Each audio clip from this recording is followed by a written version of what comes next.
Okay, so my name's Wade. My call sign's VK1MIC, mainly because I talk more than I listen, and I apologise for that. But so the things I want to talk about tonight come from a couple of different perspectives. They are based around the planning I did for and the lessons I learnt from a 3-day hike I did down in Bimberi, in the Bimberi wilderness, coming in from the Adaminaby end and making it up to the summit of Bimberi, which is ACT's highest summit. And as a SOTA operator, which is my predominant field of operations in radio, I was very keen to knock off the number one for the state. So some of the things we're going to talk about tonight, the planning process I did. I promise it's not as dry as it sounds, but I'll talk about some of the thinking that I did behind that, as well as some practicalities of what that looked like on the day.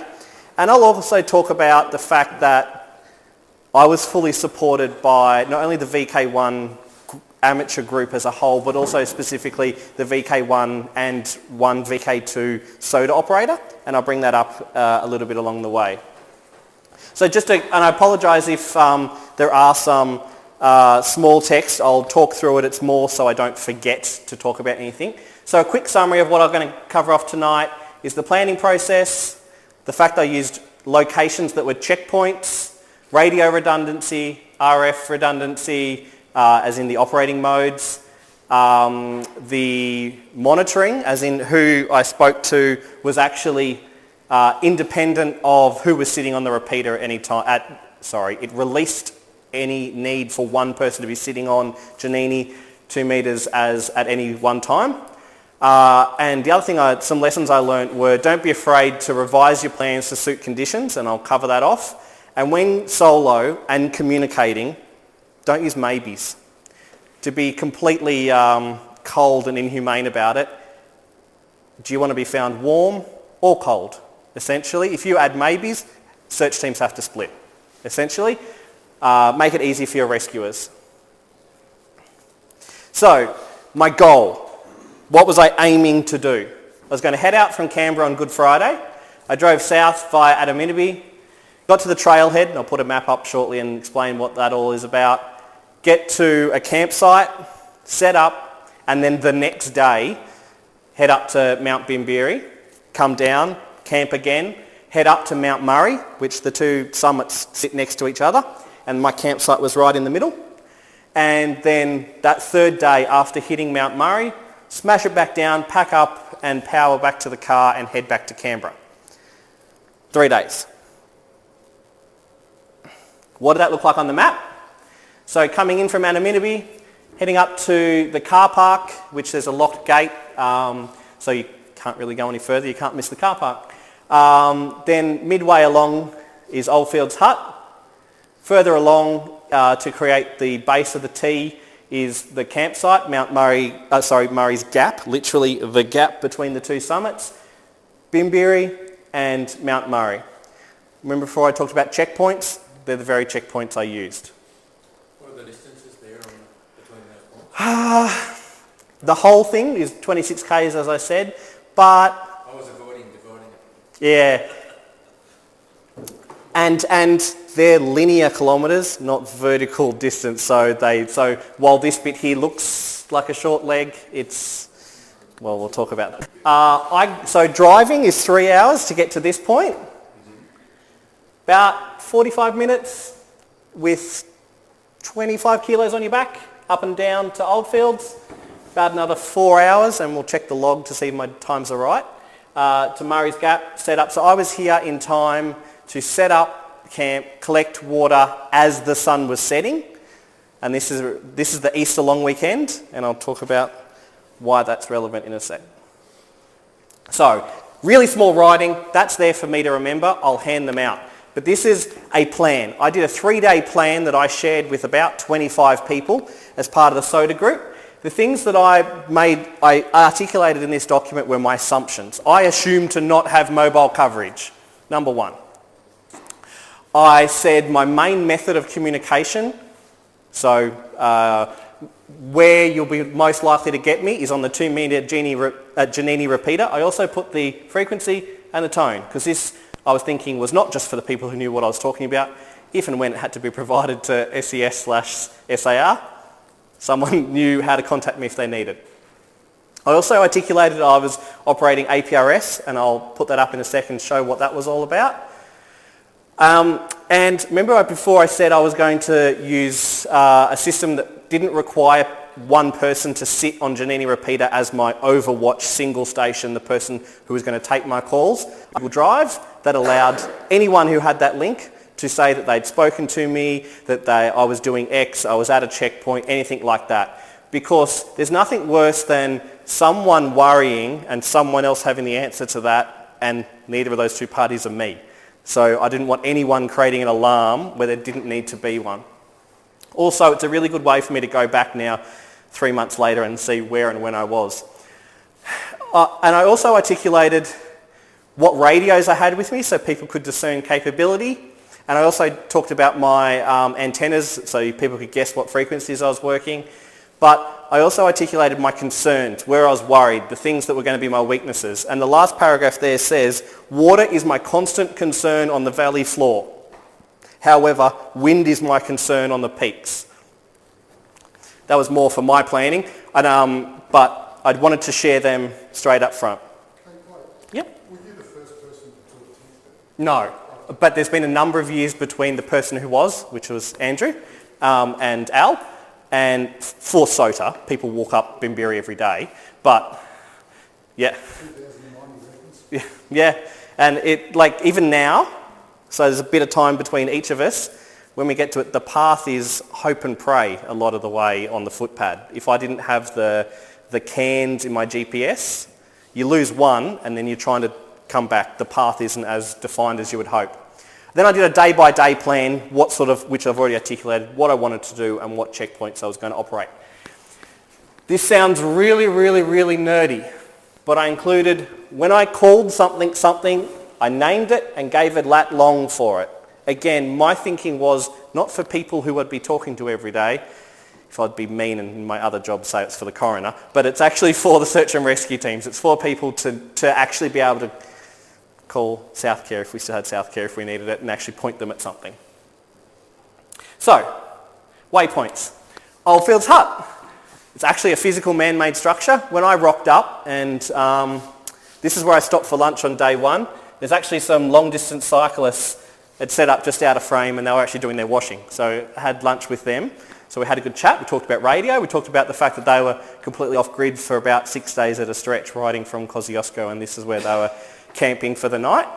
So physical contact. I've checked in with someone and told them where I was. But as we'll see later, I also checked in via the repeater and sent an APRS packet.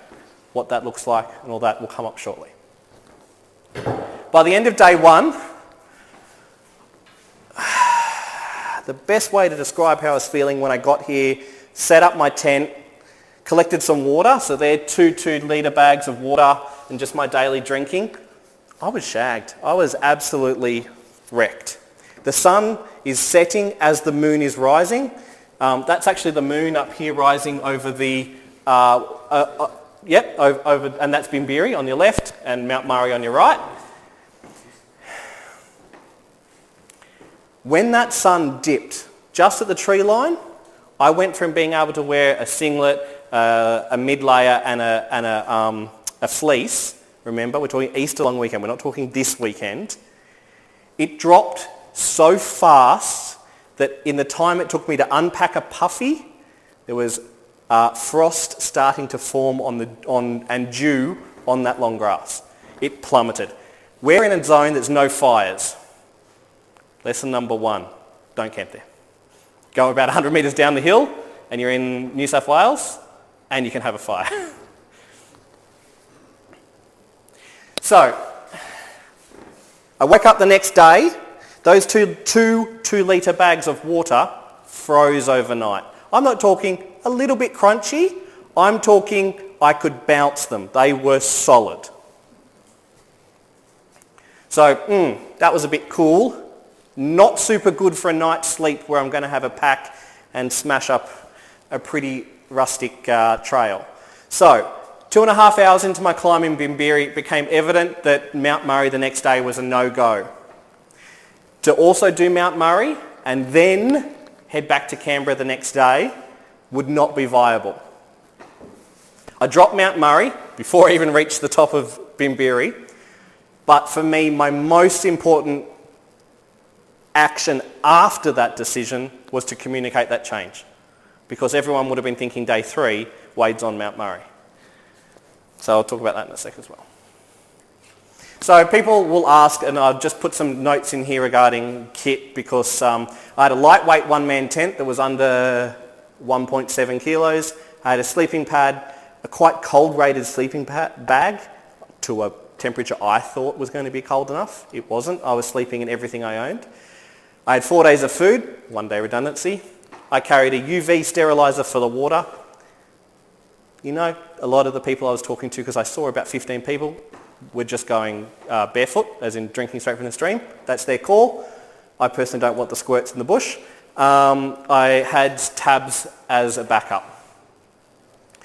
I went through about 8 litres in that first 2 days or so. As for radios, I was running my FT60R 5 watt dual bander, which you can see in the pictures on my shoulder. I have my FT817, which is 5 watts on 160 right the way through to 70 centimetres. And I had this little thing here. It's a Bluetooth TNC that I have all the connectors to every radio I own. So I can operate APRS from my tablet, which I have because I'm a nerd, and this actually has a Telstra SIM in it. I'll talk about that in a sec.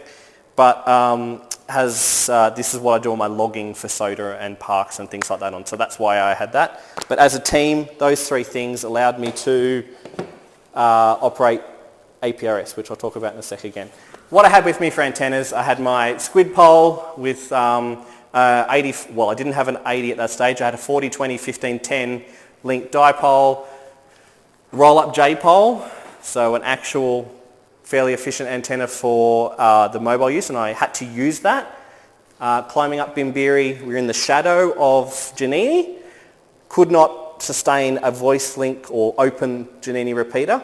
So about halfway up, and about when I made that decision, I actually threw the J-pole up in a tree and was able to maintain a connection to Giannini enough to communicate that change of plan. Some other things I was carrying, just because people often ask, I have a little solar, I say little, it's a 25 watt solar blanket. It rolls up.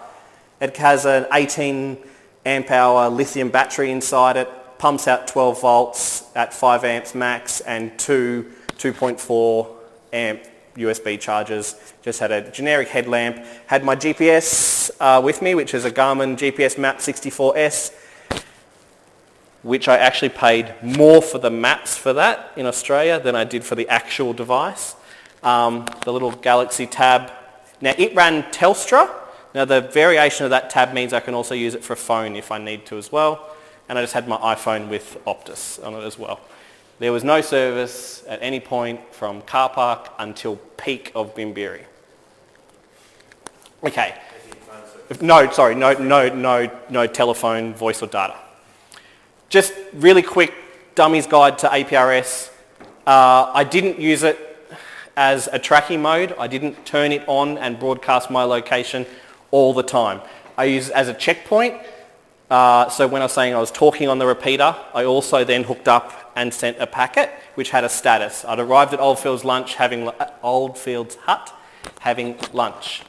This provides a last known location and a last known status. I'll show you what it physically looks like on the device in a second. I made a conscious decision to not rely on voice alone. Thankfully that was backed up by not having good voice connection to Giannini. A data packet takes less than 2 seconds to transmit, and I can get a confirmation of that in a second. I knew that if I could hit Giannini APRS, it would get on the internet and therefore would communicate to many people, including non-radio people. I know, apparently they exist. So on my tablet, when I'm pushing out the location, this is what it looks like. I've connected APRS to my phone, to my radio.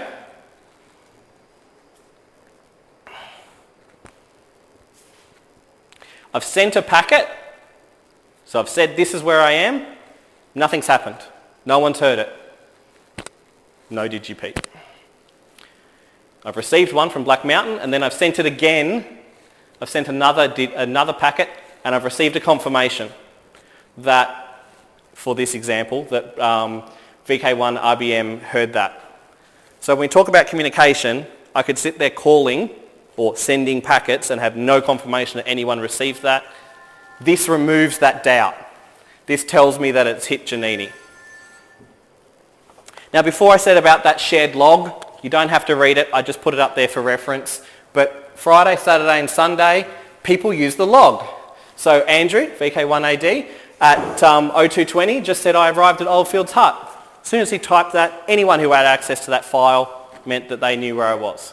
Right the way down to Gerard, VK2IO up in Sydney, he's read my APRS status and provided that. I've set up camp and the closest creek, I had no water. I'll need to double check again after dinner to double check some water.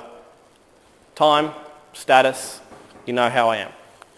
Right the way through to Saturday, I've given an update when I've woken up or started moving, very cold night, water froze, etc, etc, etc.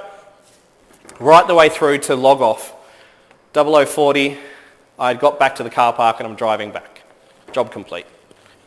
So right the way through, I had coverage between voice and data.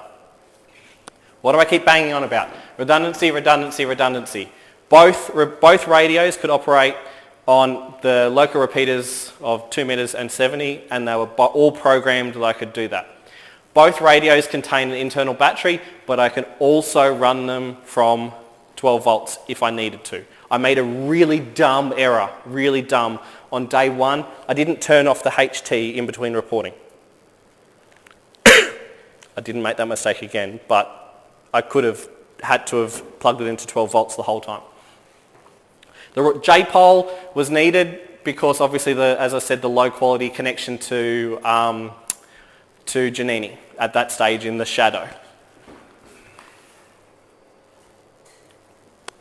Oh, by the way, got all the way to Bimberi carrying about 7 kilos between batteries, HF, antenna, squid pole. Got up there, all looking good. You're at the plateau, which is about 2 minutes walk from the very summit, cruising up. Yep, this is going to be great. Going to work everyone.